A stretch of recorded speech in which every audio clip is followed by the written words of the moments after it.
राधे राधे मेरे प्यारे भाइयों बहनों माताओं व बंधुओं। संस्कार की बातें चैनल में आपका स्वागत है। बंधुओं, आज मैं आपको सुनाने जा रही हूँ ऋषि पंचमी व्रत कथा। बंधुओं, ऋषि पंचमी व्रत भाद्रपद महीने की शुक्ल पक्ष की पंचमी तिथि को मनाया जाता है।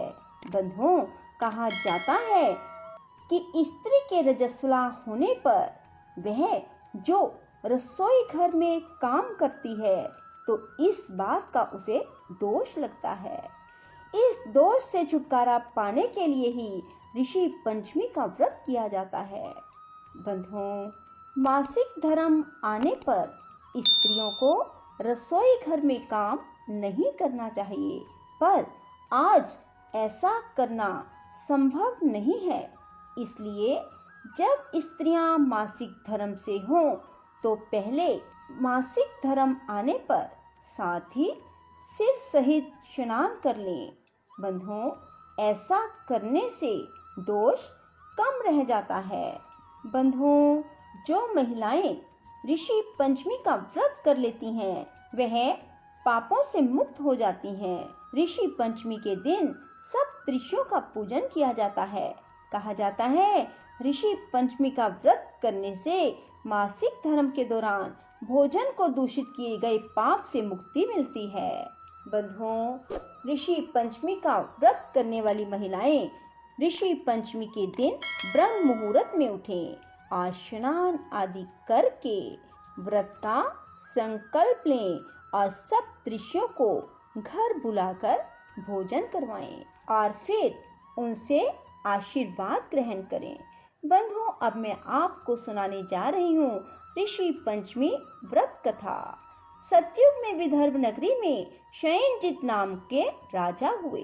वह ऋषियों के समान थे। उन्हीं के राज में एक कृषक सुमित्र था।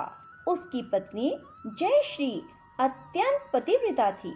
एक समय वर्षा ऋतु में जब उसकी पत्नी खेती के कामों में लगी हुई थी तो वह रजस्वला हो गई। उसको रजस्वला होने का पता लग गया, फिर भी वह घर के कामों में लगी रही। कुछ समय बाद वह दोनों स्त्री पुरुष अपनी अपनी आयु भोग कर मृत्यु को प्राप्त हुए। जयश्री तो कुतिया बनी और सुमित्र को रजस्वला स्त्री के संपर्क में आने के कारण बैल की योनि मिली, क्योंकि ऋतु दोष के अतिरिक्त इन दोनों का कोई अपराध नहीं था। इसी कारण इन दोनों को अपने पूर्व जन्म का समस्त विवरण याद रहा। वे दोनों कुतिया और बैल के रूप में उसी नगर में अपने बेटे सुचित्र के यहाँ रहने लगे। धर्मात्मा सुचित्र अपने अतिथियों का पूर्ण सत्कार करता था।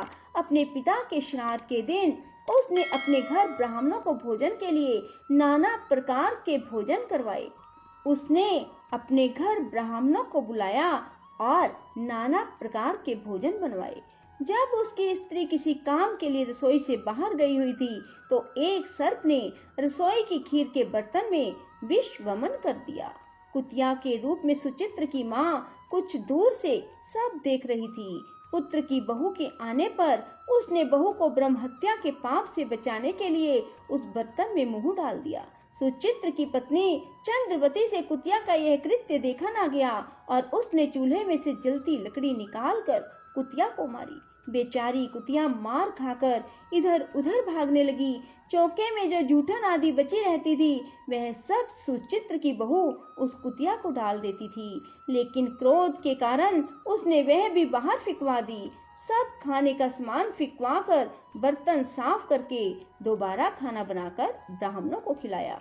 रात्रि के समय भूख से व्याकुल होकर वह कुतिया बैल के रूप में रह रहे अपने पूर्व पति के पास आकर बोली, हे स्वामी, आज तो मैं भूख से मरी जा रही हूँ। वैसे तो मेरा पुत्र मुझे रोज खाने को देता था, लेकिन आज मुझे कुछ नहीं मिला। सांप के विष वाले खीर के बर्तन को अनेक ब्रह्म हत्या के भय से छूकर उनके ना खाने योग्य कर दिया था। उसी कारण उसकी बहू ने मुझे मारा और खाने को कुछ भी ना दिया।